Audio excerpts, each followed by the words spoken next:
l'imam Ratib, l'imam Diago, qui est une connaissance de très longue date. Je crois que déjà vers les années 90, quand je revenais de l'université, il m'invitait à la radio Sud FM. On faisait des émissions. Donc on se connaît depuis très longtemps. Son sermon, comme je l'ai dit lui-même, il dit que je dis l'imam Diago est tout resté égal à lui-même. C'est un sermon très évocateur par rapport au contexte. Le mois de Ramadan, comme il l'a dit, c'est un mois qui a été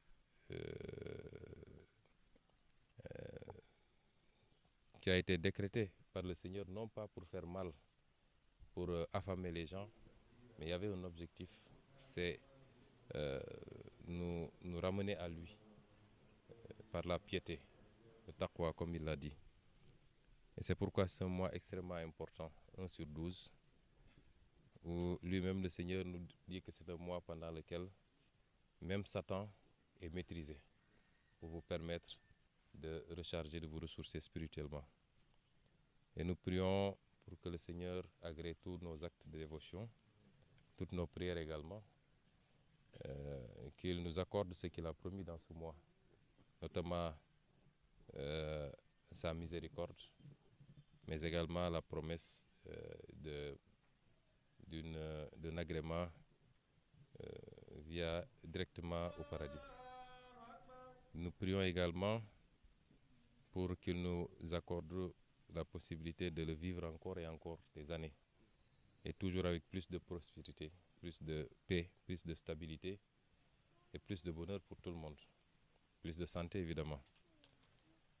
Je ne peux manquer d'avoir une pensée pour tous nos amis, nos frères, sœurs, nos camarades qui ont été injustement incarcérés par une poignée de magistrats aux ordres. Le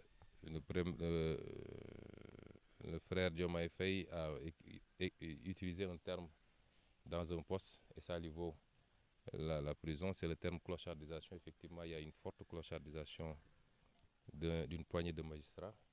Je le répète, comme il l'avait dit. Et c'est malheureusement ce petit groupuscule de magistrats qui ne font même pas 10 en réalité, qui aujourd'hui exécutent les sales bouillons pour prendre des innocents, des gens très utiles à leur pays, plus utiles à leur pays qu'eux-mêmes. Parce que si vous prenez un inspecteur principal des impôts, avec son parcours, mais ce qu'il peut rapporter dans les caisses de l'État, pour des, excusez-moi du terme, mais des enfantillages, vous le mettez en prison, vous êtes en train de nuire plus au Sénégal qu'à ce monsieur. Et j'ai une pensée pour tous ceux qui sont incarcérés. Vous savez qu'on en a des centaines, injustement, dans le cadre d'une traque politique. Aujourd'hui, ils auraient dû être avec leur famille, avec leur communauté religieuse, mais ils vont prier dans des conditions que nous connaissons. Nous ne ménagerons aucun effort pour les faire sortir le plus tôt possible. Ce n'est pas un jour pour hausser le ton, je m'en limiterai à ça, mais vous comprendrez bien que nous ne baisserons jamais les bras. À l'endroit de tous les Sénégalais, leur souhaiter une bonne fête et leur réitérer notre attachement à la paix. Parce que sans la paix, rien ne peut se faire. Nous ne serions pas là sous ce manguier dans la cour d'une mosquée à Palabré s'il n'y avait pas la paix là où nous sommes. Nous sommes fondamentalement attachés à cette paix. Même si quelquefois, pour avoir une paix, l'histoire a démontré qu'il faut passer par la guerre. Même le prophète a été contraint à faire la guerre. La guerre, on l'a fait pour quelqu'un qui croit en Dieu, pour quelqu'un qui respecte l'être humain, quelle que soit son appartenance ethnique, régionale, religieuse, confrérique, etc. Pour quelqu'un qui est un humaniste, la guerre n'est qu'un moyen de défense, mais jamais, on ne la décrète jamais de manière offensive. Et c'est ce que nous apprennent tous les grands hommes. Si les prophètes ont été obligés quelquefois de faire la guerre, c'est parce qu'on les y a obligés, on les a contraints à la faire. Mais autrement, personne ne souhaite la guerre parce qu'elle n'est facile pour personne. Réitérer aux Sénégalais que nous sommes fondamentalement attachés à la paix. Tous ceux qui nous connaissent nous ont connus. Ici, c'est mon quartier où j'ai passé toute ma jeunesse, toute mon enfance. Vous ne verrez aucun de nos cohabitants vous dire qu'il a connu Ousmane Sonko comme un homme un perturbateur ou quelqu'un qui ne veut pas la paix. Et vous ne verrez jamais quelqu'un vous dire la maison où les parents d'Ousmane Sonko, on les a une fois surpris dans telle ou telle situation conflictuelle. Nous n'avons pas connu ça et nous ne le souhaitons pas. Nous sommes donc fondamentalement attachés à cette paix. Nous la souhaitons, nous y travaillons tous les jours.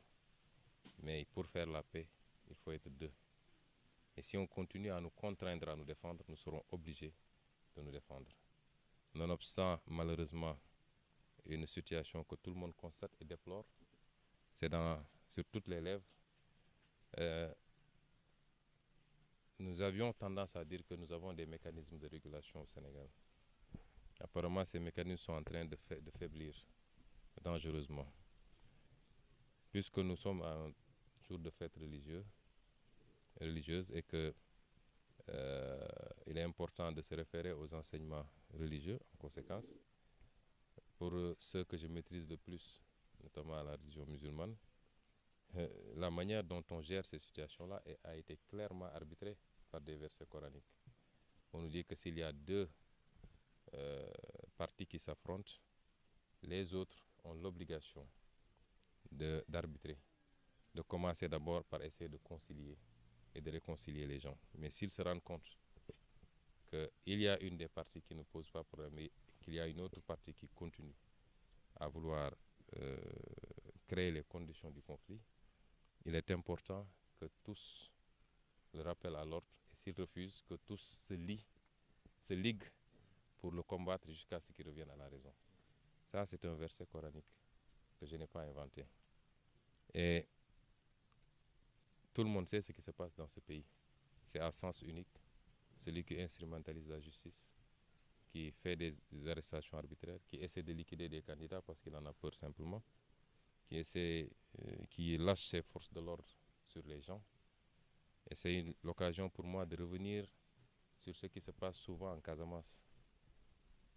Vous avez vu depuis 2 jours ce qui se passe à Ngor.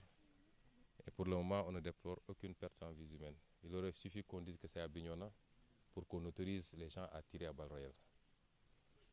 Je l'ai toujours déploré et je l'assume. Ce traitement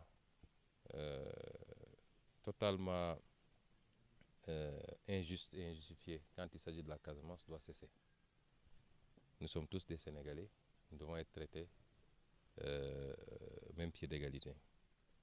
Donc nous demeurons attachés à cette paix, nous y travaillons, mais ce n'est pas pour autant que nous allons nous laisser marcher dessus. Et c'est pourquoi nous avons toujours invoqué notre droit constitutionnel à la résistance. Celui qui résiste, il se défend, il n'attaque pas.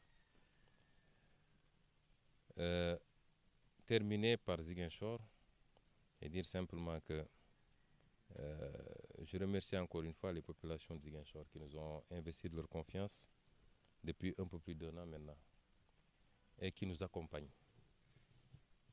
Je crois que je suis le maire le plus chanceux du Sénégal.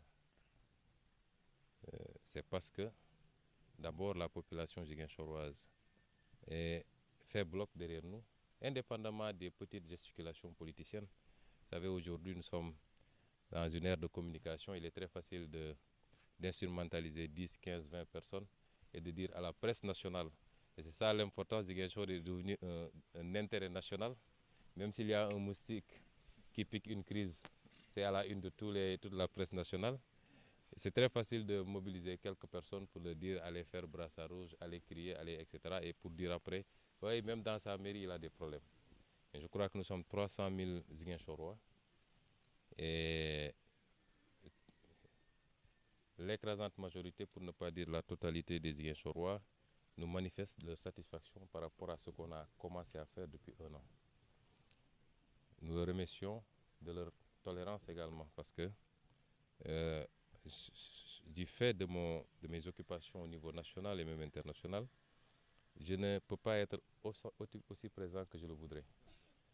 Mais les Ziguinchorois l'ont compris et m'accompagnent par rapport à ça. Ils savent qu'on est à 10 mois, 9 mois d'une élection présidentielle cruciale. Et je crois pouvoir dire modestement que si je ne suis pas le mieux placé, je suis parmi les 2 les mieux placés aujourd'hui pour espérer être président de la République dans 9 mois. Et ils savent que c'est une demande nationale. Ziguinchor a besoin de moi, Saint-Louis a besoin de moi, Matam a besoin de moi, Mbacké a besoin de moi, Kaolack a besoin de moi. Je suis obligé souvent de répondre à tous ces Sénégalais. Et les Ziguinchorois l'ont compris, ils m'accompagnent, je les remercie. C'est dû également à la qualité de l'équipe municipale, à commencer par mes conseillers, le bureau, l'équipe technique administrative du moins. Ils sont en train de faire un excellent travail. Je peux rassurer tout le monde que tous les jours également, je suis de très près ce qui se passe. Je suis tous les jours en contact avec les gens individuellement ou dans des réunions groupées par Zoom et nous prenons les décisions qu'il faut pour la ville. Et je terminerai par annoncer à ces Ziguinchorois d'ailleurs que dans quelques jours, le mercredi, Inch'Allah, nous allons lancer les 12 grands chantiers de la mairie. Et c'est des chantiers infrastructurels, mais également des chantiers allant dans le sens du financement. Mais nous avons opté pour des infrastructures structurantes. Faire des choses qui soient utiles pour tout le monde, qui soient utiles pour les populations, pour les professionnels, mais également pour la mairie. Et c'est pourquoi, parmi lesquels je vous citer quelques-uns de ces grands chantiers, aujourd'hui nous avons un problème d'infrastructure sportive. Je crois que le stade Aline Sitoé devrait être incessamment d'ailleurs fermé, et même le Casa Sport devra en ce moment recevoir à Dakar. Alors, nous avons opté pour refaire totalement le stade Jules François Bocandé et le mettre aux normes qu'il faut, avec une pelouse synthétique, une piste d'athlétisme, refaire les tribunes, l'éclairage, mais le terrain de basket également et les terrains de handball et de volleyball. Nous avons aussi décidé de construire 2 nouveaux marchés, mais de réhabiliter aussi les autres marchés, notamment le marché Baneto et le marché Mariama Diédhiou, marché HLM.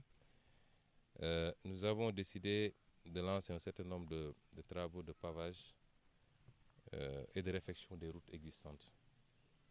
Nous avons décidé également de construire 2 nouveaux marchés. Un marché aux poissons à Boudodi et un autre marché aux fruits et légumes qui sera sur le boulevard 54. Et nous avons aussi le projet d'aménagement d'espaces verts.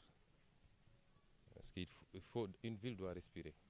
Aujourd'hui, c'est le même problème pour Dakar d'ailleurs. Si vous voulez sortir avec votre famille ou seul pour aller vous promener, aller prendre de l'air quelque part, vous avez du mal à trouver un endroit à Ziguinchor. Et nous voulons pouvoir offrir des cadres comme ça. Nous avons ciblé pas mal d'espaces. Nous allons commencer avec 4 ou 5 espaces dans un premier temps et graduellement en faire d'autres pour que chaque quartier à Ziguinchor puisse disposer d'un espace comme ça, plus des plateaux sportifs au niveau des quartiers. Et il y a aussi l'éclairage public. Une commande va être lancée dans un premier temps de 1500 lampadaires solaires qu'on va déployer évidemment par ordre de priorité par rapport aux besoins. Et il y a enfin l'économie sociale et solidaire.